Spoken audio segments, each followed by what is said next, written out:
Bem-vindos, meu nome é Erlene, PEC de Matemática. Estamos gravando mais um ATPC da Diretoria de Ensino de Catanduva, da semana do dia 7 ao dia 11 de novembro. Olá pessoal, eu sou a Daniele, PEC de Matemática. Hoje o nosso ATPC será sobre o estudo dos resultados do simulado do SARESP, tanto de matemática quanto de língua portuguesa. Olá a todos, sejam bem-vindos. Eu sou a PEC Cássia, de língua portuguesa. Nós agora vamos fazer um estudo sobre o que é o SARESP. Então, vamos para o nosso estudo.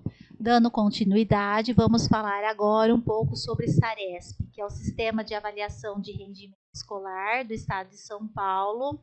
É uma avaliação anual aplicada pela Secretaria da Educação, com a finalidade de diagnosticar e acompanhar a evolução da educação básica paulista. Os resultados da prova de língua portuguesa e matemática, combinado ao fluxo dos alunos de cada escola, compõe-se o IDESP, que é o Índice de Desenvolvimento da Educação de São Paulo. Então, para que serve o SARESP? Ele ajuda a monitorar e a traçar planos e metas para o ensino das escolas públicas paulistas.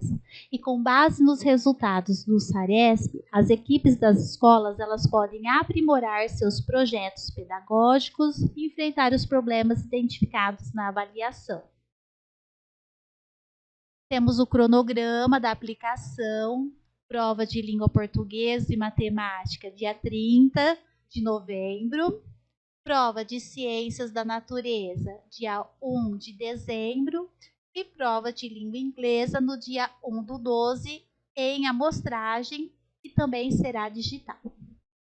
O tempo de realização das provas, até 3 horas e 30 minutos para todos os alunos, acréscimo de 1 hora para alunos da educação especial, e a permanência mínima dos alunos na sala é de 1 hora e 30 minutos.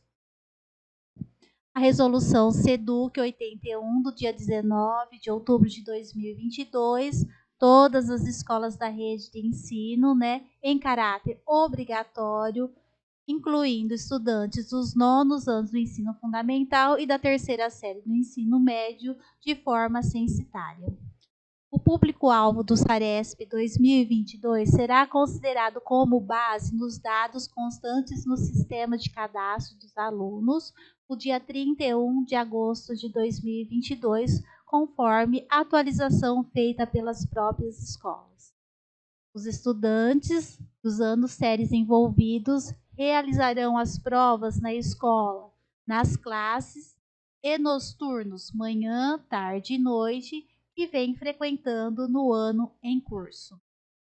No caso das escolas do programa Ensino Integral, turno único de 9 horas, a aplicação se dará no turno da manhã. Nos dias de realização das provas, as escolas deverão garantir o funcionamento regular das classes de alunos dos anos séries e modalidades de ensino que não serão avaliados no SARESP 2022. Projeto Reinventar. Então, nós temos aí o simulado, que é uma etapa do projeto, onde que serão comentados algumas questões, alguns resultados e algumas sugestões também a serem trabalhadas. Nós vamos iniciar agora, então, o estudo dos resultados do simulado. Primeiro, o 9º ano do ensino fundamental de matemática. A atividade que nós tivemos o menor número de acerto, 48% de acerto, é referente à habilidade 36, resolver problemas em diferentes contextos, envolvendo as relações métricas dos triângulos retângulos, do Teorema de Pitágoras. Essa, então, foi a atividade, que foi com menor índice de acerto. Então, o primeiro passo aí da atividade, eles tinham que reconhecer aonde estava o triângulo retângulo na imagem, Bom, aí nós trouxemos a solução do problema e a gente tem diversas dificuldades que pode ter feito com que o aluno errasse esse problema, né? A dificuldade em visualizar o triângulo retângulo, a dificuldade na aplicação do teorema de Pitágoras ou a dificuldade na decomposição da raiz para chegar ao resultado correto. Daí, né, o professor sabe melhor, né, a dificuldade que o seu aluno teve, mas nós trouxemos algumas sugestões para estar desenvolvendo também nessa atividade, né? Então, o primeiro problema aí, 2 estacas de madeira perpendicular ao solo e de alturas diferentes estão distantes uma da outra a 1,5 m. Será colocado entre elas uma outra estaca de 1,7 metros de comprimento que ficará apoiada nos pontos A e B conforme mostra a figura ao lado. A diferença entre a altura da maior estaca e a altura da menor estaca, nessa ordem em centímetros, é. Então, também, nesse problema, a primeira dificuldade, reconhecer o triângulo retângulo, né? Daí nós trouxemos a solução aí. Então, primeiro tem que reconhecer o triângulo e depois aplicar o teorema. A segunda situação, problema, para sustentar o telhado de um galpão cuja parede tem 3 metros de altura, João colocou um conjunto de vigas medindo cada viga 10 metros de comprimento. Na figura, uma delas aparece apoiada nos pontos B e C. A altura máxima do telhado, isto é, a distância AB, é igual a 9 metros. Pode-se concluir, então, que a medida CD da parede do galpão mede em metros. Então, primeiro, né, reconhecer o triângulo para poder, então, aplicar o teorema de Pitágoras também. Aí nós trouxemos a solução do problema. Ainda como sugestão para auxiliar no entendimento do teorema de Pitágoras, nós trouxemos essa sequência de atividades, né, onde a primeira etapa, um passeio pela escola, né, para estar identificando os triângulos nas figuras, né, nos locais da escola, e o vídeo também do Barato de Pitágoras, disponível no link, que tem 14 minutos de duração. Meu nome é Norma, eu me ligo na foda.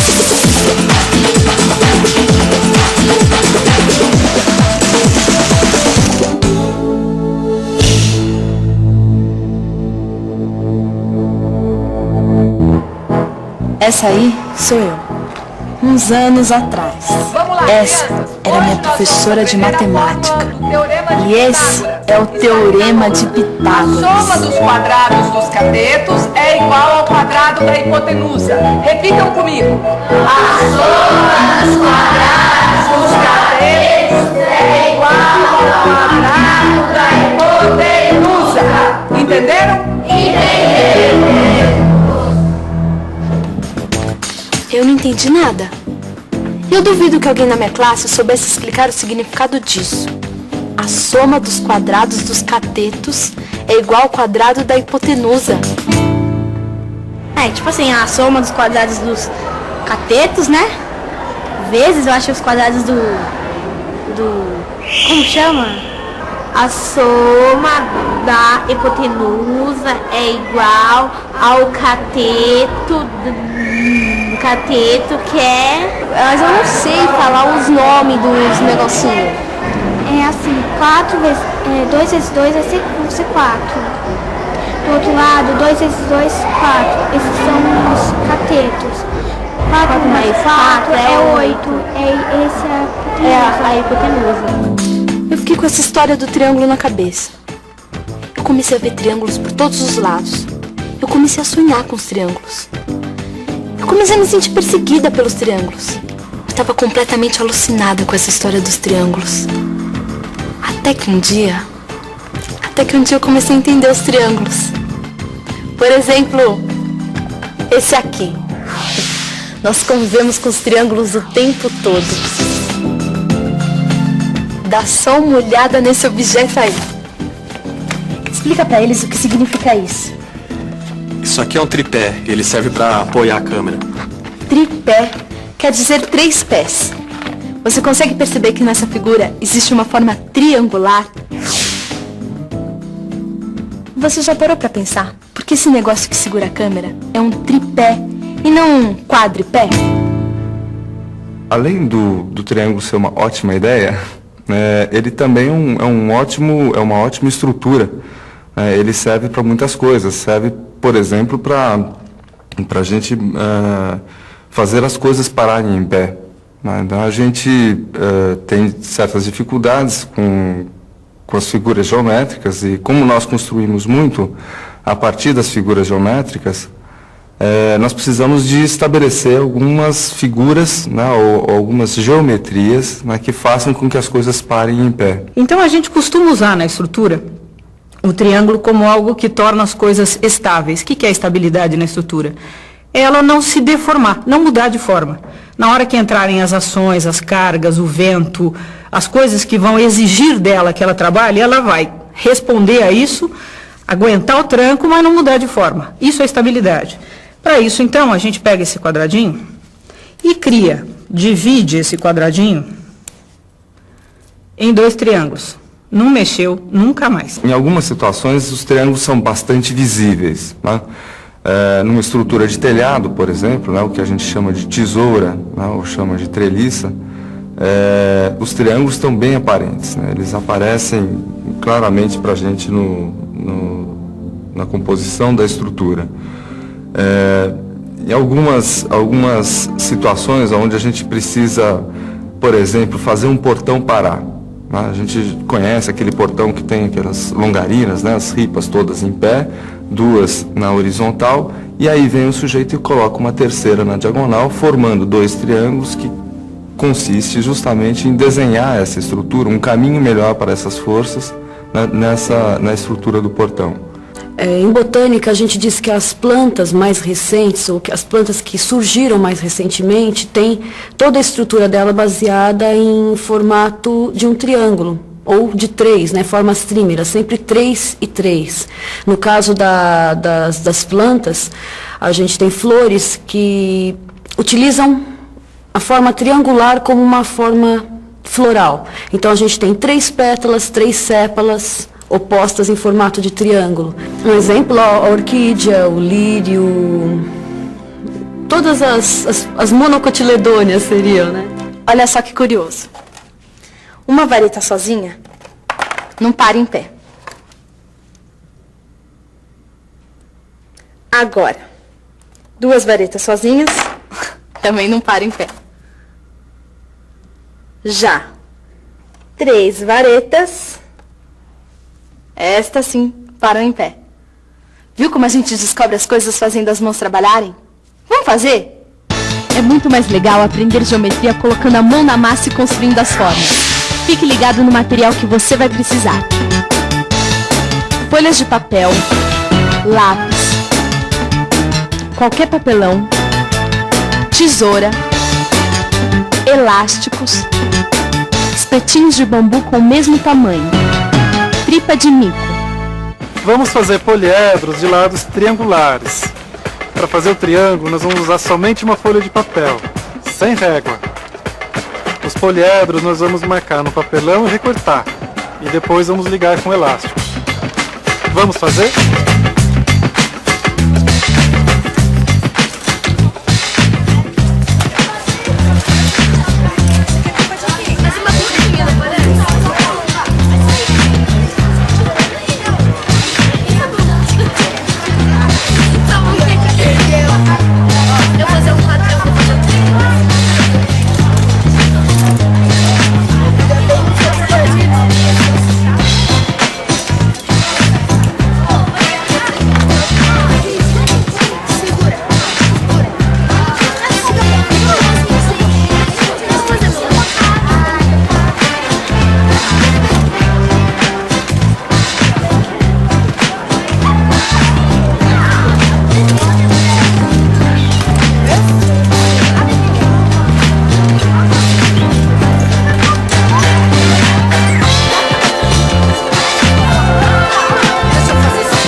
triângulo é 10.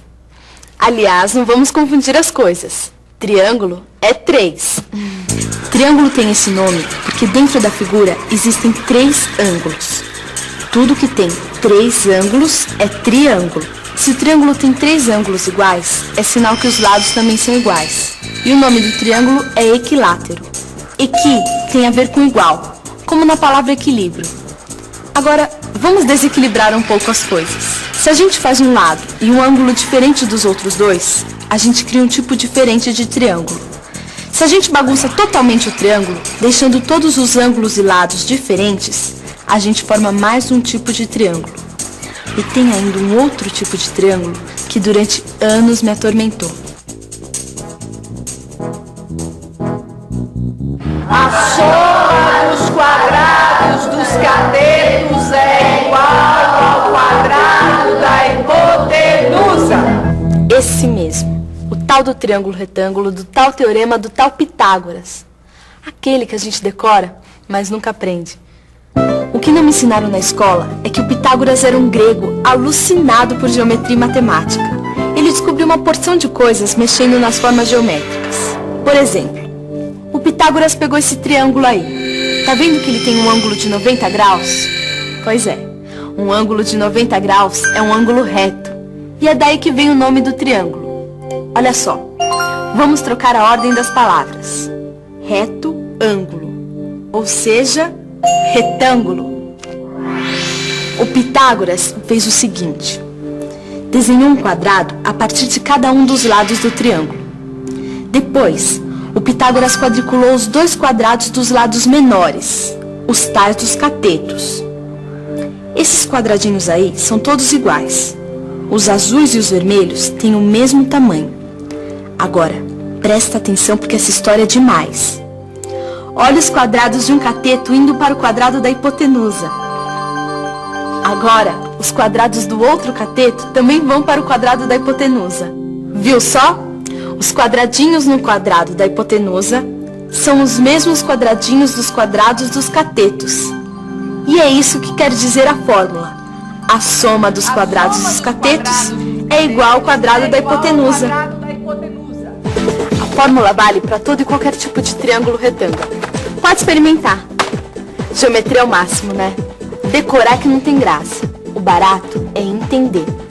Mas isso é só o começo. No próximo programa tem mais. Até lá!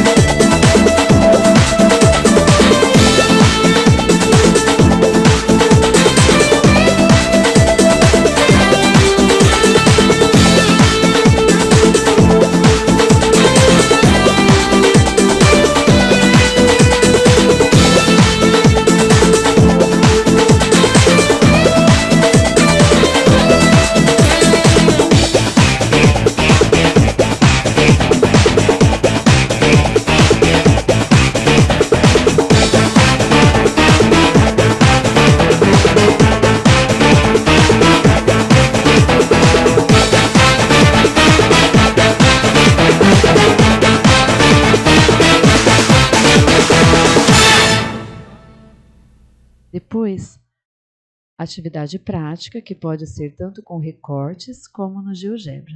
Também tem o link onde está disponível o material.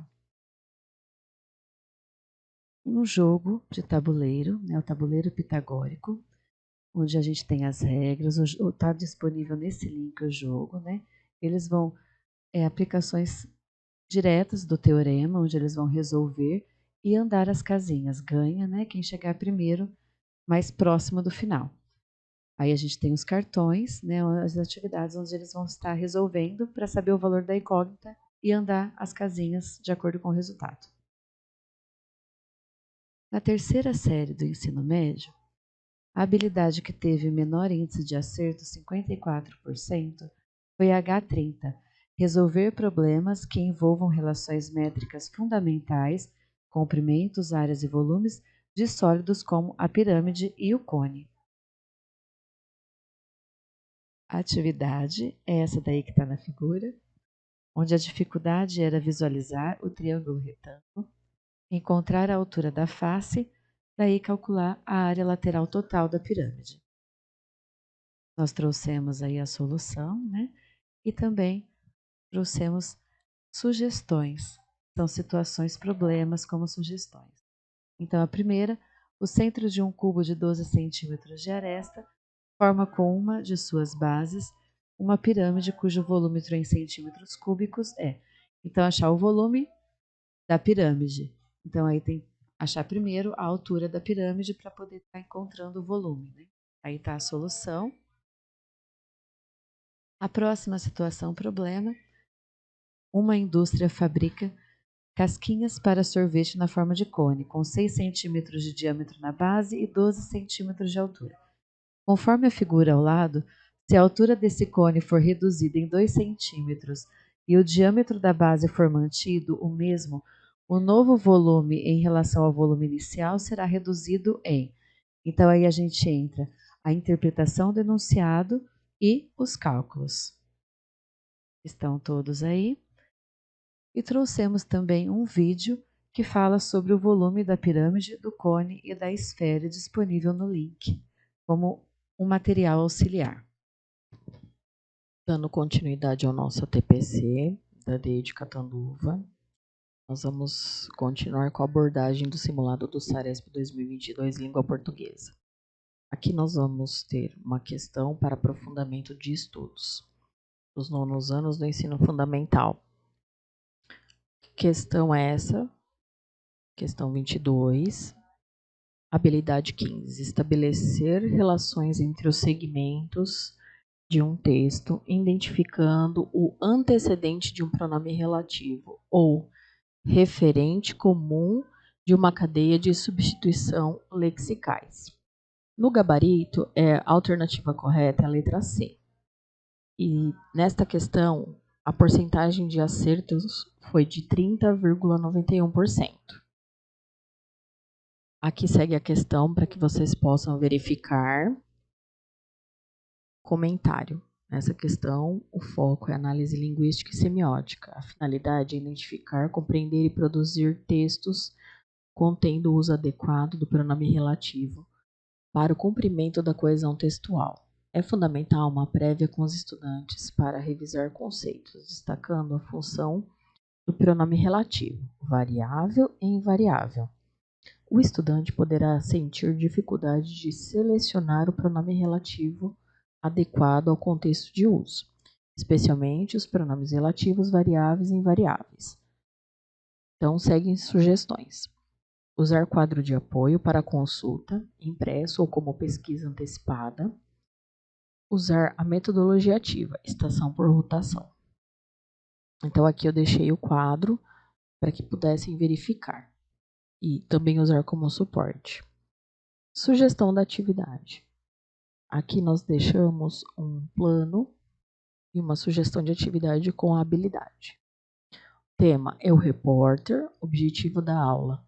Revisar conceitos e produzir estruturas textuais escritas que apresentem os pronomes relativos como elementos fundadores da coesão textual. Essa atividade pode ser aplicada para a turma de 8º e 9º ano do ensino fundamental. Conteúdo: prática de linguagem, análise linguística e semiótica. Gênero: reportagem e também pode trabalhar a coesão aqui. Habilidade, ela se repete aqui. E aqui nós fizemos um link com a habilidade da BNCC. Desenvolvimento. Sugerimos o uso de metodologias ativas, sala de aula invertida e estação por rotação. O professor seleciona as imagens, propõe os agrupamentos e define um escriba, com uma imagem para cada agrupamento. Farão a discussão e o registro da construção textual. Agora seguem as imagens para vocês.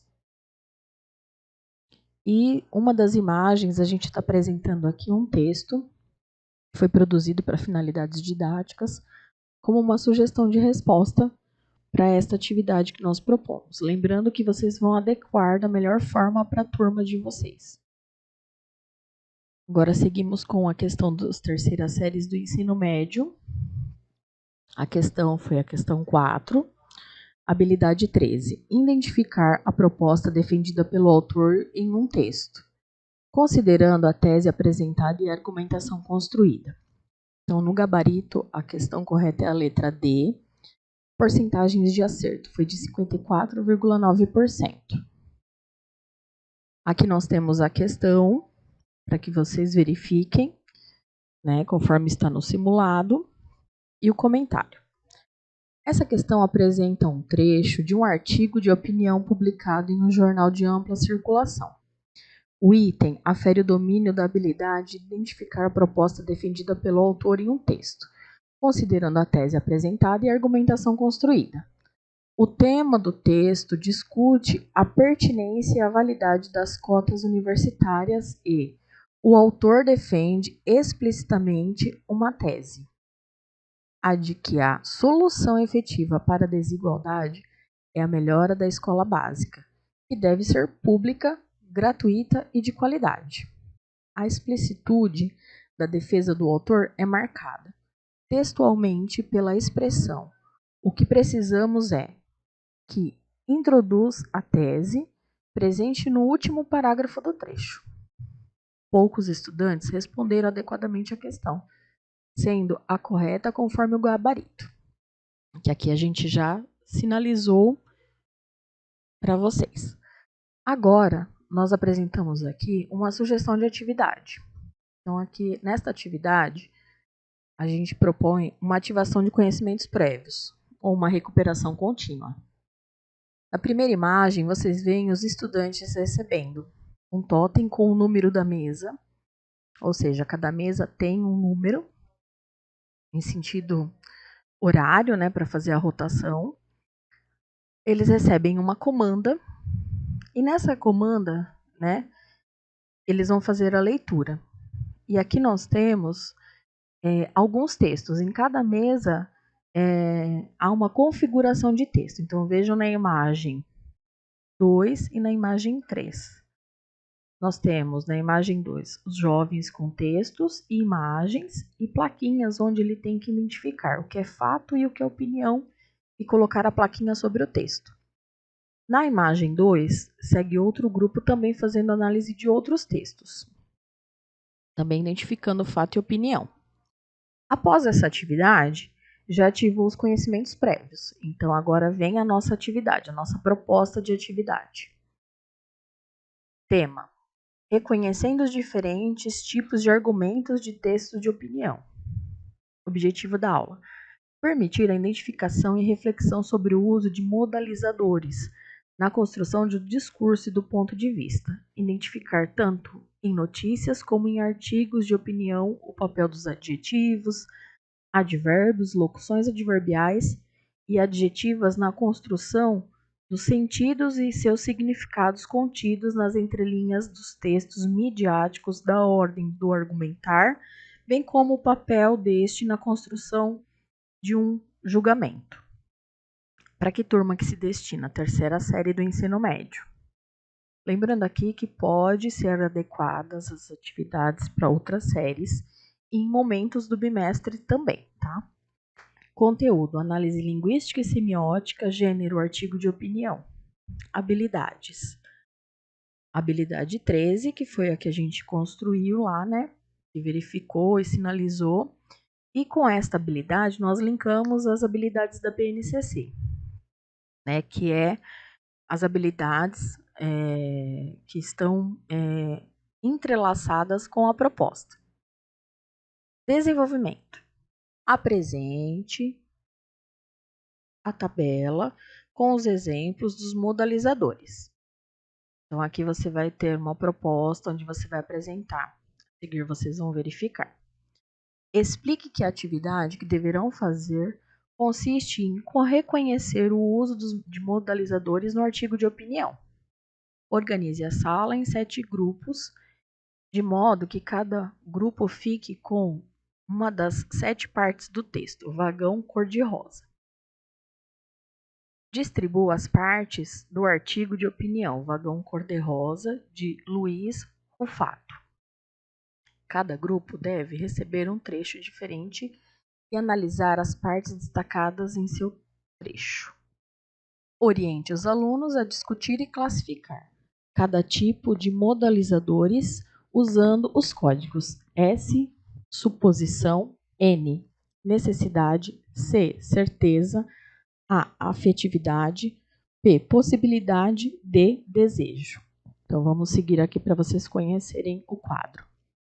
Este é o quadro, tá? Aqui eu tenho o tipo, advérbios e verbos, as funções, indicar maior ou menor grau de certeza, exemplos, talvez, sem dúvida, possivelmente, a meu ver, acredito e acho.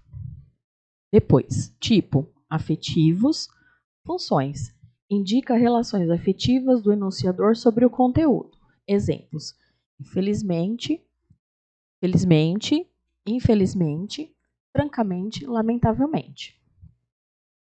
Tipo, modo verbal e de verbos auxiliares, indicativo e subjuntivo. Funções, indicar fato, um desejo ou necessidade, possibilidade.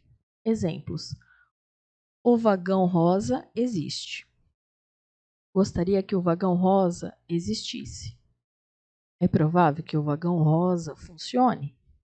O vagão rosa precisa existir. Aqui nós temos um trecho do texto e do lado nós temos uma sugestão para aquelas indicações de suposição, necessidade, certeza, afetividade, possibilidade e desejo. Que aí os alunos com essa tirinha vão fazer a análise e vão colocar aqui as observações e as considerações, classificando os modalizadores. Esta é apenas uma das atividades, tá? Bom, agradecemos a todos pela participação em nosso TPC e desejamos a todos um excelente trabalho. Uma excelente semana a vocês. Até mais.